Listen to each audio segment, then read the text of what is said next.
1994년 1월 16일 이날 오후 2시 10분 무렵 한 남성이 지금은 사라진 오사카 제1호텔에 방문합니다.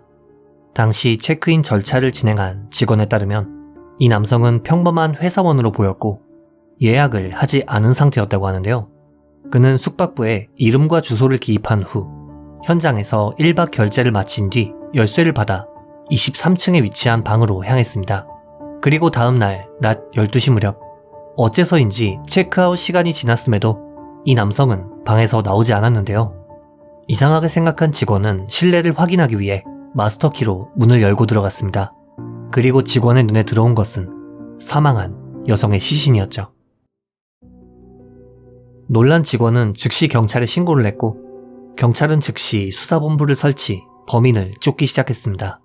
피해자는 출장 성인업소에서 일하던 A라는 여성으로 부검 결과 사망 추정 시각은 오후 6시 무렵이었고 직접적인 사인은 질식사였지만 얼굴과 머리 등을 둔기로 집요하게 공격당한 탓에 현장 주변은 온통 붉게 물들어 있었죠. 이뿐만 아니라 여성의 몸에선 범인의 체액도 검출되었습니다. 또한 현장에선 A씨의 가방이 사라진 상태였으며 유력한 용의자는 당연하게도 체크인했던 의문의 남성이었습니다. 출장 성인업소와 호텔 측의 증언을 바탕으로 추측하자면 남성은 호텔에 체크인한 뒤 몇 시간 후 성인업소에 연락했고 업소 측은 여성을 파견 5시 20분 무렵 A씨가 호텔에 도착합니다. 그리고 약 40분 후 남성은 A씨를 살해했던 것이죠. 한편 경찰 조사 결과 용의자는 호텔에 체크인할 때 가명과 가짜 주소를 기입했기에 그의 신원을 알아낼 순 없었는데요. 다만 이 호텔은 굉장히 고급 호텔이었기에 1994년이었음에도 CCTV가 존재했습니다. 물론 기술적 문제로 CCTV의 화질은 영 좋지 못했지만 적어도 영상이 찍힌 시간 확인을 통해 남성이 호텔을 나선 시각이 6시 20분 무렵이었다는 사실은 알아낼 수 있었죠. 또한 체크인 때와 복장이 달랐던 것으로 보아 경찰은 범인이 옷에 묻은 피를 감추기 위해 코트를 입은 것으로 추정했죠. 한편 당시엔 공소시효 제도가 존재했고 이 사건의 공소시효는 15년이었지만 수사는 이렇다 할 진전이 없는 채 14년이라는 시간이 흐르게 됩니다. 한편 여기 한 남성이 있습니다. 남성의 이름은 오시타니 카즈오. 그는 고등학교를 졸업한 후 1977년경 대형 백화점에 취업, 격리 업무를 담당하던 평범한 인물로 근무 태도는 무척 좋았지만 다소 조용한 성격에 친한 동료도 없었다고 합니다. 당시 그는 한 여성과 결혼, 아이가 3명이나 있었고 인근에 살았던 주민들은 오시타니에 대해 도로 청소도 깨끗이 하고 무척 예의 바른 아버지였어요. 라는 증언을 했다고 합니다.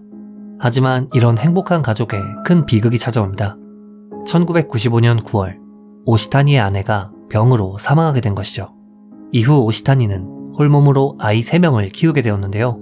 그는 가사일과 육아는 물론 매일 아침 5시에 일어나 아이들의 도시락을 직접 싸주고 출근한다든지 주말엔 집 근처를 청소하고 정원을 손질하는 등 굉장히 진지하고 좋은 아버지였습니다. 겉으로는 말이죠. 첫 번째 사건의 공소시효가 딱 1년 남았던 2007년 한 남성이 체포됩니다. 체포된 인물은 당시 오사카 이바라키시에 살며 금속 부품회사에서 격리로 일하던 오시타니 카즈오였죠.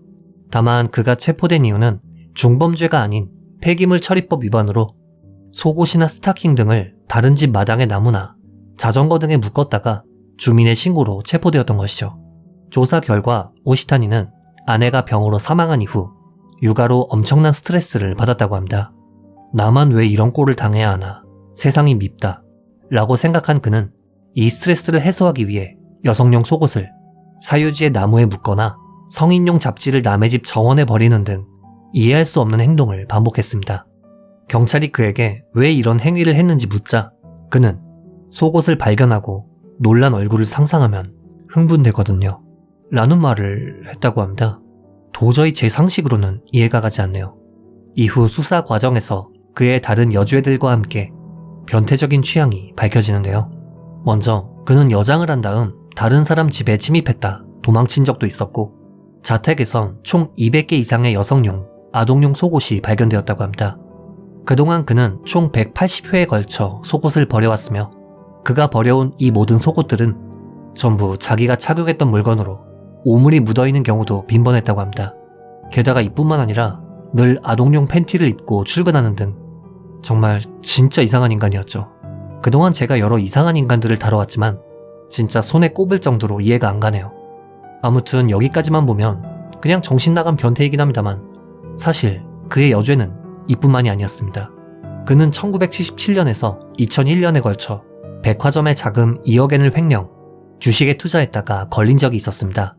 다만 오시타니는 이 사실이 발각되자 빼돌린 돈을 전부 돌려주었기에 문제를 크게 만들고 싶지 않았던 백화점 측은 돈만 돌려받고 민형사상 고소는 하지 않은 채 정리해고하는 것으로 일단락시켰다고 합니다. 또한 그는 출근길에 여성의 손에 일부러 타액을 묻힌다든지 술 취해서 인근 주민에게 전화해 죽인다며 협박을 한다든지 겉으로 보이는 좋은 아버지라는 모습과는 다르게 상당히 비정상적인 인물이었다는 사실이 밝혀집니다. 아무튼 앞선 횡령 사건 이후 그는 금속 부품 회사에 경리로 취업했고 여기서 약 7억엔, 우리 돈 약 70억 원 이상을 횡령해 회사 측으로부터 고소를 당한 상태였다고 합니다. 여기까지만 보시면 그냥 변태 횡령범 아니냐 하실 수 있겠지만 수사 과정에서 충격적인 진실이 밝혀지는데요. 앞서 말씀드린 것처럼 오시타니는 자기가 착용했던 속옷을 다른 집 마당에 버리는 등의 행위를 일삼았고 이 속옷엔 그의 피부 조직이 남아있었습니다. 경찰은 증거품에서 그의 피부 조직을 입수, DNA를 비교 및 분석한 결과 14년 전 발생한 오사카 제일호텔 사건의 피해자인 A씨의 몸에 남아있던 범인 체액의 DNA와 속옷 불법 투기로 체포된 오시타니의 DNA가 일치했던 것이죠. 참고로 그는 1995년에 아내가 죽고 스트레스가 심했다고 주장했지만 A씨를 살해했던 것은 1994년, 즉 아내가 멀쩡히 살아있던 당시였습니다. 경찰은 그를 강도살인 혐의로 다시금 재체포했고 수사 과정에서 오시타니는 잘 기억이 나지 않는다 라며 수사에 비협조적인 태도를 보였다고 합니다. 이후 그는 구치소에 수감된 상태로 여죄가 있는지 추가적인 조사를 받게 되었는데요. 체포로부터 약 9개월이 지난 2008년 9월 20일 그는 구치소에서 타올과 셔츠를 묶어 밧줄로 만든 뒤 창틀에 묶어 스스로 목숨을 끊으려 했습니다. 뒤늦게 그를 발견한 교도관이 구급차를 불러 그는 병원으로 이송되었지만 일주일 후인 9월 27일 결국 사망하게 됩니다. 이로 인해 그의 사건은 공소권 없음으로 종결되었고 이렇게 그의 여죄 여부뿐만 아니라 첫 사건 역시도 의문만 남은 채 종결되었죠. 참, 겉으론 아무리 멀쩡해도 사람의 내면은 정말 알 수가 없는 것 같습니다. 이번 영상 어떻게 보셨는지요? 피해자분의 명복을 빌며 영상을 마칩니다. 규미사였습니다.